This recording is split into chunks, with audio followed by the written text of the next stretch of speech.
What's up, A to Z Sports Live? Our halftime show is the Titans are down 35-14 and had a chance to make it 35-21 or 35-17 and then get the ball to start the first half. But no, 4 pass plays from the 1 yard line, all incomplete. And a disaster is happening in Detroit, which we kind of expected. But the Titans got a lot more fight in them than maybe we expected in this. But we're going to break down a lot of different things, including one person that I think deserves to not continue their job the rest of the season. I'm Austin Stanley, Easton Freeze in here for A to Z Sports, our Titan halftime show. Easton, real quick, tell the people what they got to do before we get going here officially live on Facebook, YouTube, and Twitch. Got to like the show. I want to see as many likes as the Lions have points so far, which means a lot of you have to like the show. So let's get to 35 or more likes here in the next 10 minutes. Appreciate you guys joining us for half.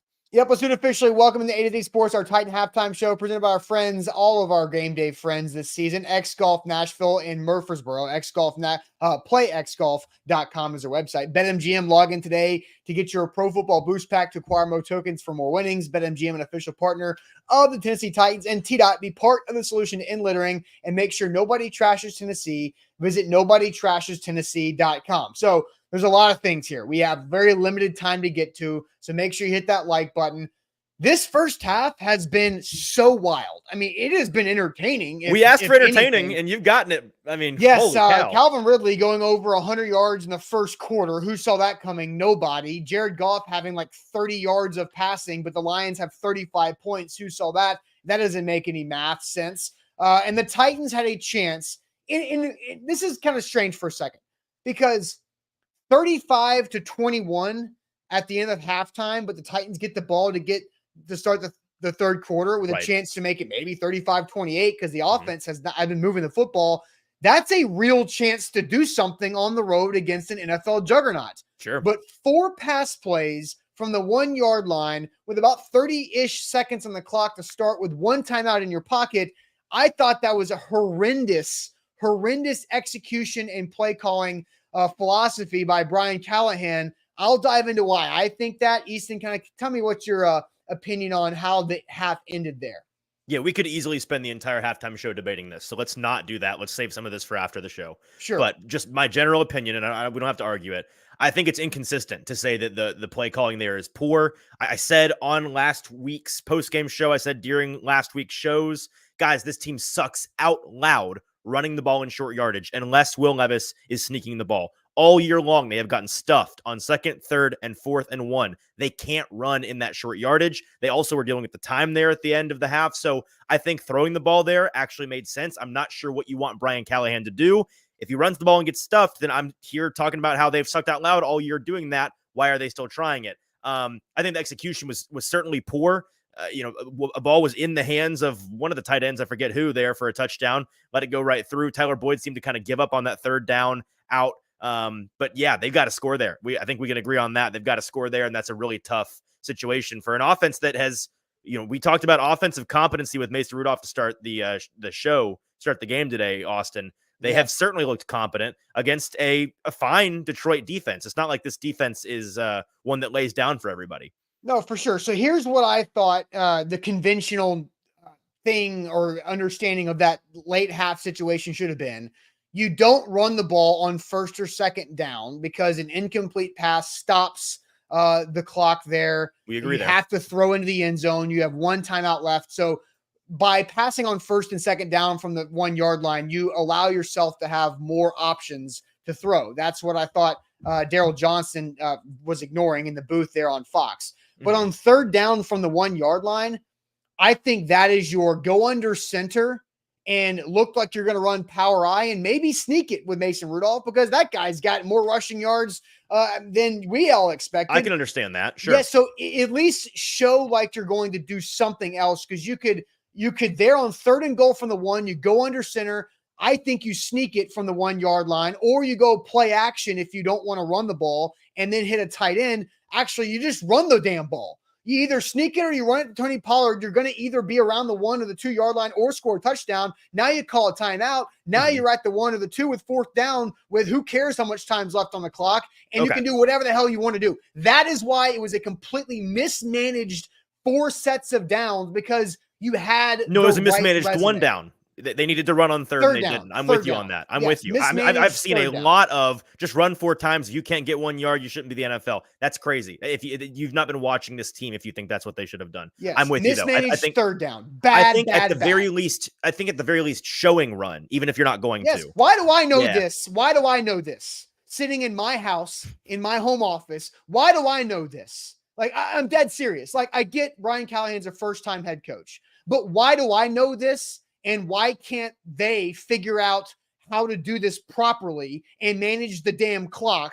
Football coaching professionals, because it's not just Brian Callahan. It's Nick Holt. It's whoever the hell is on that damn headset up there in the booth. Why do I know this? Why do you guys know this? Yet they don't. That is what is, I don't understand. I can't figure it out because it's not hard. Football is not hard. It is actually simple, but smart people like to make it more difficult than it needs to be. All right, hey, this is a prime example of that. Okay. It's clock math, guys. Sure. We've got 5 minutes and we've buried the lead because the real story here from the half is the defense. Where'd they go? What happened? Well, I think there's 2 other stories because the defense is atrocious. One, Mason Rudolph and the special teams have given the Lions the ball and like deep into the Titans territory 4 times. I'm saying it right now, Easton. Number 1 defense in the league. Number 1 defense in the league. How about this? Colt Anderson, first coordinator fired. For this. I'm not even going to give you credit for that because we're all sitting here thinking it. Like nothing away from you. But I'm not asking for credit. I know. I'm just saying I think you are speaking for literally everybody that is watching this game. Titans fans, non-Titans fans, anybody that is watching this game. The Titans have the worst special teams in the entire league, and it's not close. It's not close. They have the worst. They have a good kicker. They have a good punter. Everything else is an unmitigated disaster. And clearly people know I'm not a huge always blame the coach guy. But these are players on teams that we see do good things on offense or good things on defense. And then they're on teams and it's a disaster. So what are we supposed to do? Who are we supposed to blame? Something has to change. Even if it's not entirely Colt Anderson's fault, something has to change. I don't like calling people's jobs, but a head has to roll over this. You can't keep doing this. It's embarrassing. Yeah. It's continued to happen and they keep making up new ways to be embarrassing. I mean, even Jaquan Jackson fumbled. God bless Nick Westbrook and Keeney because without Nick Westbrook, seriously, player. I've always said it. He is so undervalued because he was able to be Johnny on the spot to pick up that fumble on what would have been, I mean, the interception by Rudolph like 3 plays later would have led to the same exact result, but still it at least saves Colt Anderson's unit from another embarrassment. But still, like it is the easiest decision besides running on 3rd and goal from the 1 yard line with 1 timeout in your pocket and 20 seconds on the clock. That is just as easy of a decision as firing Colt Anderson because nothing's changed. This season began, right, Easton? However many weeks ago, September 8th in Chicago, it began with block punts, right? And so it has continuously happened. You give up. This is the crazy point too, Easton. The Titans have scored 2 touchdowns, 2 beautiful, great, effective, dynamic touchdown drives. And the very next time the Lions touched the football, they go 70 yards. One was a run from Gibbs after a touchback. The other, they couldn't create a touchback, so they allowed the kickoff return to go. The Lions have 35 points on 133 yards of offense. Yeah. That's impossible to do unless the other team is giving you the ball in the red zone, which the Titans are.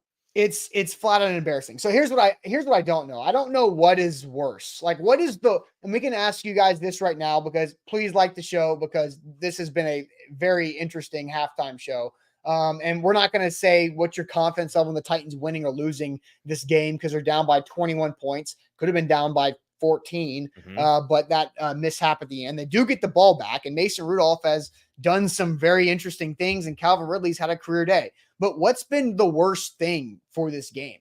Like that's what I'm curious about from the chat is like, what is the worst thing about this game today? Because there's so many opportunities. Yeah, go for it. Yeah, worst thing is special teams. Most disappointing thing is defense, right? Just in terms of in a vacuum, the worst thing, the special teams has been the biggest impact negatively for the Titans. But that's not surprising because they've been that all year long. What's surprising is the vaunted number 1 Titans defense, which I've been so tired of hearing. I know you have. Same. The idea that how many yards you allow, it's the most archaic way to gauge best defense. And we're still going to have to hear it this week, by the way, because again, they're not allowing any yards because there are no yards to give because the teams are giving them the ball in the red zone. Boom. Love it. Yes.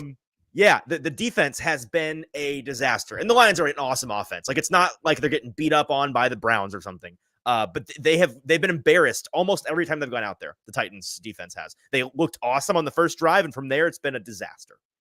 Yeah, they created the 3 and out immediately, and then it has been pretty bad. I saw somebody, Shrike says, how much value did Ernest Jones give this run defense? I mean, Was he the whole defense? People are asking. no, but on the 70-yard Gibbs touchdown run, I don't know who. I mean, you could like Diggs took a bad angle. Kenneth Murray just got reached.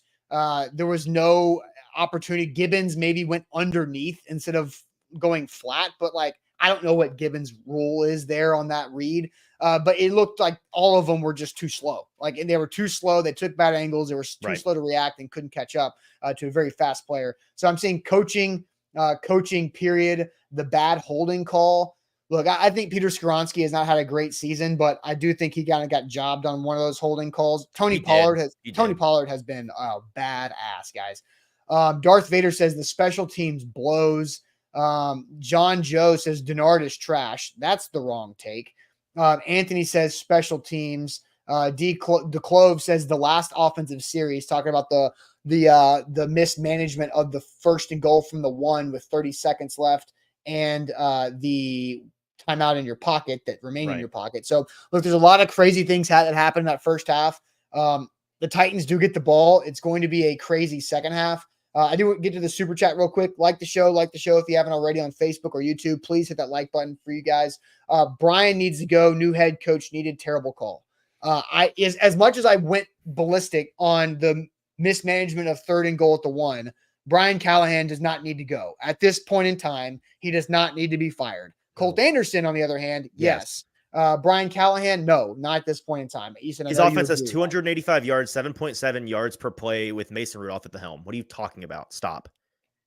Yeah, and look, they figured out Calvin Ridley, and there's so many things that are going to be domino effects on what the first half of this was. But hey, can they look? They scored 14 points in the first half, right? First half scoring has not been their problem this year. It's been second half scoring. Right? Can they do something here? Because it is an opportunity to say, I don't care about winning the game at this point because it's 35-14. You're down 21. What you score here, you stay in it, though. You score here, you stay in it. Extend the game without a doubt. All right, Easton, any last thoughts as the second half's about to get coming? Please score any points in the second half, Titans. Okay. Don't stay at 14. I'll be really upset. All right, shout out to our great sponsors and partners for this Game Day Live. We'll be back for the post-game show here in about an hour and a half or so. XGolf Nashville, playxgolf.com. BetMGM, I am close to my parlay and my other bets. And T-Dot, be part of the solution to end littering and make sure nobody trashes Tennessee. Visit Nobody Trashes Tennessee. I need Sam Laporta and Jameer Gibbs receiving yards and the spread to stay big. And then I might win money. A lot of money. So here we go. We'll catch you guys at post-game. See you later.